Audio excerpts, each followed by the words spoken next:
غیر مسلموں میں ایک لیکچر ہو رہا تھا میرا. ایک صاحب نے سوال کیا کہ بھئی آپ اسلام کی اتنی ساری خوبیاں بیان کر رہے ہیں, اس کے ہاں انسانیت کا اتنا احترام ہے, لیکن ہم یہ دیکھ رہے ہیں کہ اسلام مار کاٹ کی بات کرتا ہے. میں نے کہا مار کاٹ کی بات کرتا ہے؟ بولے کیسے؟ انہوں نے جملہ ذرا بدل دیا, کہا کہ اسلام مذہب اپنے سامنے کسی مذہب کو برداشت نہیں کرتا. سوال بڑا ٹیڑھا تھا, لیکن چونکہ میں قرآن کا طالب علم ہوں میں نے جواب دیا. پھر ایک سوال آپ سے ہے, پھر لکم دینکم ولی دین کا کیا مطلب ہے؟ آپ سمجھا دو مجھے. تمہارے لیے تمہارا مذہب, میرے لیے میرا مذہب. ذرا سمجھائیے آپ. ایک دم خاموش ہو گیا, ایک دم خاموش ہو گیا. کہا کہ اسلام مذہب کا مزاج یہ ہے کہ وہ کسی دوسرے مذہب کو دیکھنا نہیں چاہتا, برداشت نہیں کرنا چاہتا, اس کو مٹا دینا چاہتا ہے. تو میں نے کہا اس آیت کریمہ کا مطلب بتا دو. لکم دینکم ولی دین, تمہارے لیے تمہارا مذہب, میرے لیے میرا مذہب. یہ کیا ہے؟ آپ کو اپنے مذہب پر رہنے کی اجازت ہے. فمن شاء فلیؤمن ومن شاء فلیکفر. آپ کے اوپر جبر نہیں ہے کہ آپ اسلام لائیں, آپ اپنے مذہب پر رہیے. تو آپ کا یہ سوال کہ اسلام مذہب کسی اور مذہب کو برداشت نہیں کرتا, قرآن کی اس آیت کریمہ کے خلاف ہے. اچھا, پھر انہوں نے ایک سوال کیا, پھر اگر یہ انسانیت کا اتنا احترام کرتا ہے تو بات بات میں جہاد, بات بات میں مار کاٹ کی بات کیوں کرتا؟ میں نے کہا یہ تصور بھی غلط ہے آپ کا.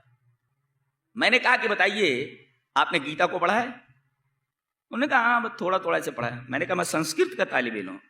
جی, میں نے براہ راست گیتا کو پہلے ٹیکا کے ساتھ پڑھا ہے اور اس کے بعد پھر میں نے سنسکرت سے پڑھا ہے. جی, آپ جانتے ہیں مجھے؟ بولے نہیں. میں نے کہا کہ بتائیے اگر جنگ ظلم کے خلاف ہو, ارے کوروں سے پانڈوں نے کیا مانگا تھا؟ 5 گاؤں ہی تو مانگے تھے, 5 بھائیوں کے لیے ایک ایک گاؤں دے دو. دریودھن نے کیا کہا تھا؟ کوروں کا جو ولی عہد تھا اس نے کہا تھا بغیر جنگ کے ہم نہیں دیں گے. آپ کو ایک تنکا بھی لینا ہے تو آپ کو جنگ کرنی پڑے گی. اب بتائیے یہ مقابلے میں جو آئے کورو پانڈو آمنے سامنے ہوئے, جبکہ 2 سگے بھائیوں کے بیٹے ہیں, دھرتراشٹر کے اور پانڈو کے, آمنے سامنے پورے. یہ کیوں کھڑے ہوئے اور اس کو تائید تم کرتے ہو؟ اور عجیب بات تو یہ ہے کہ جب آمنے سامنے ہوئے تو اس میں سب سے بڑا بہادر جو تیر انداز ہے ارجن, وہ لڑنے کے لیے تیار نہیں تھا. آپ گیتا پڑھیں گے تو آپ کو معلوم ہوگا کہ یہ جا کر کے پیچھے بیٹھ گیا. کہاں؟ کرشن کے رتھ کے پیچھے بیٹھ گیا جو کرشن رتھ چلا رہے تھے, میتھالوجی ہے ان کی. تو بہرحال ان کے پیچھے بیٹھ گیا. میں نہیں لڑوں گا اس لیے کہ یہ سارے کے سارے تو اپنے گھر والے ہیں. اب دیکھو 3 طریقے سے سمجھا رہے ہیں. 3 شبہ ارجن کے ذہن میں, تینوں کو یہ زائل کر رہے. لڑے گا کیوں نہیں؟ پہلے اس کو ڈانٹ رہے ہیں, ترہیب, ڈرا رہے, ڈرا دے.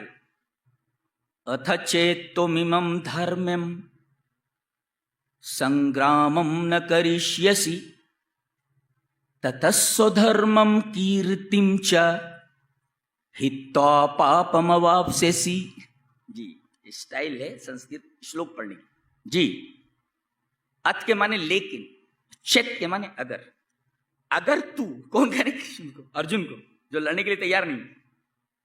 اتھ چیتممم دھرمم, اس دھرم کی لڑائی میں, یہ جو دھرم یکت ہے, سنگرامم نہ کرشیسی, اگر تو یہ جنگ نہیں کرے گا تو تتسو دھرمم کیرتم چا, تو سو دھرم یا اپنے دھرم اور کیرتی, کیرتی مانے نیک عمل, ہتوا چھوڑ کر, پاپم اواپسیسی, تو پاپ کو پراپت ہوگا. چلیے ڈرا دیا انہوں نے, اگر لڑے گا نہیں تو پاپی ہوگا.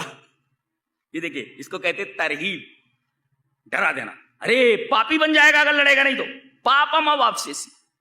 اور اس کے بعد اب ترغیب دے رہے, ترغیب, ترغیب دو. ہتوا پراپسیسی سورگم جتوا وا بھوکشسے مہیم تسمادتشٹھ کونتیہ یدھایہ کتنشچیہ. بہت مشکل زبان ہے یہ, پھر سے پڑھتا ہوں. ہتوا پراپسیسی سورگم جتوا وا بھوکشسے مہیم تسمادتشٹھ کونتیہ یدھایہ کتنشچیہ. یہ ترغیب ہے کیا کہ اگر مر گیا تو. نقطہ دیکھو, ہت کے مقابلے میں جتوا لایا گیا ہے. جتوا میں کتوا پرتے, کر کے, کر کر, جتوا جیت کر, ہتوا چھوڑ کر, وغیرہ وغیرہ, کتوا پرتے. تو مر گیا تو جنت، ہتو وا پراپسیسی سورگم، لڑے گا تو دو چیزیں، مر گیا ہتا ہو گیا مر گیا تو جنت، سورگم، جتوا وا اگر جیا زندگی رہی تو بھوکش سے مہیم، تو غازی، تو زمین کی چیزوں کو بھوج کرے گا، تو استعمال کرے گا. تو دلیل دیتے ہوئے کہا تسما، تسمات مانے تو اس لیے، دیر فور، تو تسما دتشٹ کونتے، اے کنتی کے پتر ارجن، یدھایا کیتنشیہ، تو یدھ کے لیے تو پورا عزم کر کے میدان میں آ جا. اب دیکھیں یہاں جنت کا حوالہ دے رہے، یہ ہے ترغیب. اچھا ایک شبہ پھر پیدا ہوا ارجن کے ذہن میں، اس شبہ کا ازالہ کرے کرشن. مر گیا تو یہ جان نکل جائے گی نا بدن سے، تو اب کرشن اس کا ازالہ کر رہے ہیں. کیا کہہ رہے ہیں دیکھو، یینم ویتی ہنتارم یشچینم منیتے ہتم ابھو تو نہ وجانیتہ نایم ہنتی نہ ہنیتے. کتنی عجیب بات کہہ رہے ہیں. کیا یہ اینم ویتی ہنتارم، جو آدمی یہ سمجھتا ہے کہ روح مرتی ہے اور روح ماری جاتی ہے، اگر یہ تصور ہے اس کا، یہ عقیدہ ہے، تو ابھو تو نہ وجانیتہ، دونوں لائل میں، دونوں جاہل ہیں. نایم ہنتی نہ ہنیتے، نہ روح مارتی ہے نہ ماری جاتی ہے. اب دیکھیے جناب، معاملہ یہ تھا کہ بدن سے روح نکل گئی تو مطلب روح، ارے بولے روح مرتی نہیں، روح تو زندہ رہتی ہے نا، صرف بدن سے نکل جاتی ہے، تو کیا کرے گا لے کر کے بدن، یہ کہہ رہے ہیں.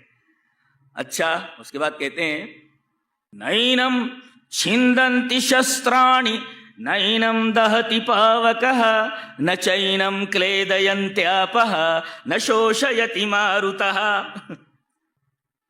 اس طرح پڑھنے کے لیے سنسکرت کا گرامر اچھی طرح ہونا چاہیے. گرامر پر کتاب لکھ چکا ہوں میں انشاءاللہ، 700 صفحات پر ہے، ضخیم کتاب، سنسکرت اردو گرامر. اب تک انڈیا میں نہیں لکھا گیا، تیار ہو گئی، میری ٹائپسٹ نے پوری ٹائپ کر دی الحمدللہ.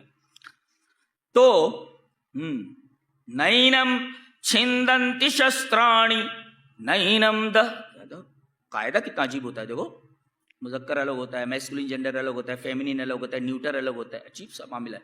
شسترم، شستر، شستران، ایک شستر، دو شستر، کئی شستر. عربی میں جیسے تسنیہ ہوتا ہے نا، ایسے اس میں تسنیہ ہوتا ہے. انگریزی میں تو ہم لوگ بوتھ سے کام چلاتے ہیں، آئی ول کل بوتھ آف دیم، تو بوتھ سے کام چلا لیا آپ نے. الگ سے تسنیہ نہیں ہوتا انگلش میں جی، لیکن اس میں تسنیہ ہوتا ہے عربی کی طرح. نینم چھندنتی شسترانی پشپم پشپے پشپان، نینم چھندنتی شسترانی نینم دہتی پاوکہ نہ چینم کلیدینتیاپہ نہ شوشیتی ماروتہ. ماروت مانے ہوا. اچھا نہ اینم، نہ اس کو، دوسری بھی ویکتی اس کو، نہ اینم ویتی سمجھتا ہے، یہ اینم جو اس کو سمجھتا ہے. کیا نینم چھندنتی شسترانی، یہ آتما جو ہے اس کو چھد نہیں کر سکتے آپ، کاٹ نہیں سکتے، اسے کاٹا نہیں جا سکتا. نینم دہتی پاوکہ، پاوک مانے آگ، آگ اس کو دہ نہیں کر سکتے، آگ جلا نہیں سکتی. اور نہ چینم کلیدینتیاپہ، نہ پانی، آپ مانے پانی، آپ یعنی پانی اس کو بھگو نہیں سکتا. نہ شوشیتی ماروتہ، نہ تو ہوا اس کو سکھا سکتی. اب بولے روح کا حال یہ ہے کہ نہ تو پانی بھگو سکتا ہے، نہ آگ جلا سکتی ہے، نہ اس کو کاٹا جا سکتا ہے کسی شستر کے ذریعے، اور نہ ہوا اس کو سکھا سکتی. کاہے کو پڑا ہوا بدن کے پیچھے، روح تو ہے نا. اور دیکھو ترغیب، بیچارہ لڑنے کے لیے تیار ہو جاتا. دیکھو ترغیب ترہیب، اور اس کے بعد وہ جو شبہ پیدا ہوا کہ بدن سے روح نکل گئی تو کیا ہوگا. قرآن حکیم میں دیکھو کیسے کیا گیا. جہاں پر پڑھتے ہو قرآن، پڑھتے گئے تو خالی پڑھ رہے ہو رٹ رہے ہو، اس سے کیا ہوتا ہے؟ اس سے کچھ نہیں ہوتا. 21واں پارہ کھولو، اس کا دوسرا صفحہ. جہاں، غور سے سن رہے ہو نا، جہاں ایمان پر، عقیدے پر، اسلام پر رہنا مشکل ہو جائے تو وہ جگہ چھوڑ دو، ڈٹے یہی رہیں گے. ارے اسلام پر آ جاؤ، اللہ انتظام کر دے گا. اگر کسی جگہ پر رہنا محال ہو جائے کہ اسلام پر نہیں رہ سکتے، تم اپنے عقیدے پر نہیں رہ سکتے، تو وہ جگہ چھوڑ دو. سوال پیدا ہوا، مر گئے تو کیا؟ مر گئے تو آگے فوراً کہا گیا، آپ کو صفحہ کھول دیجئے. صبح پیدا ہو رہا ہے جواب، یہ قرآن حکیم کا اندازہ بولنے کا. کل نفس ذائقۃ الموت، آگے فوراً بات، شبہ پیدا ہوا نا، فوراً جواب دیا گیا. کس کو زندہ رہنا ہے؟ ایک دن تو سب کو مر جانا ہے. اچھا پھر اس کے بعد سوال پیدا ہوا، ارے بھائی جمع جمایا دھندا ہے، جمع جمایا دھندا ہے، چھوڑ کر کے چلے گئے تو یہ تو یقین ہے نا، یہ تو یقین ہے، اور آگے پتا نہیں دھندا جمے گا کہ نہیں جمے گا، تو اب یہاں جمے جمائے دھندے کو چھوڑ کر دوسری جگہ چلے گئے تو جواب دیا گیا وَكَأَيٍّ مِّن دَابَّةٍ لَّا تَحْمِلُ رِزْقَهَا اللَّهُ يَرْزُقُهَا وَإِيَّاكُمْ۔ یہ پرندے دیکھو، کیڑے مکوڑے، یہ کہاں اپنا رزق اپنے ساتھ لیے چلتے پھرتے؟ کیا سوال انسان کے ذہن میں ہے، اور کس طرح قرآن حکیم ترتیب وار جواب دے رہا ہے۔ اسلام پر اگر نہیں رہ سکتے جگہ چھوڑ دو، اچھا مر گئے تو بولے مرنا تو سب کو ہے، کل نفس ذائقۃ الموت، اچھا دوسری جگہ چلے دھندا، ارے بولے کہاں، وَكَأَيٍّ مِّن دَابَّةٍ لَّا تَحْمِلُ رِزْقَهَا، کیسے پرندے ہیں ان کو روزی مل رہی ہے، کہاں اپنے ساتھ لیے پھرتے ہیں، جہاں جاتے ہیں روزی ان کو مل جاتی ہے، اپنے گھونسلوں سے نکلتے ہیں، کیا بات ہے سوال۔ اور اس کے بعد آخر میں فنیشنگ ٹچ دیا گیا، انما هذه الحیات الدنیا لہو ولعب وان الدار الاخرۃ لہی الحیوان۔ کہاں دنیا کے پیچھے پڑے ہوئے، آخرت کی زندگی یہ ہمیشہ رہنے والی زندگی۔ کیا ترتیب قرآن حکیم کی تمام شبہات کا ازالہ کرتا ہے، اور دل کو ایک طریقے کا سکون ملتا ہے کہ ہمیں کب کیا کرنا ہے، اور ہمیں کس سچویشن کو کس طرح ڈیل کرنا ہے اور کس طرح سنبھالنا ہے۔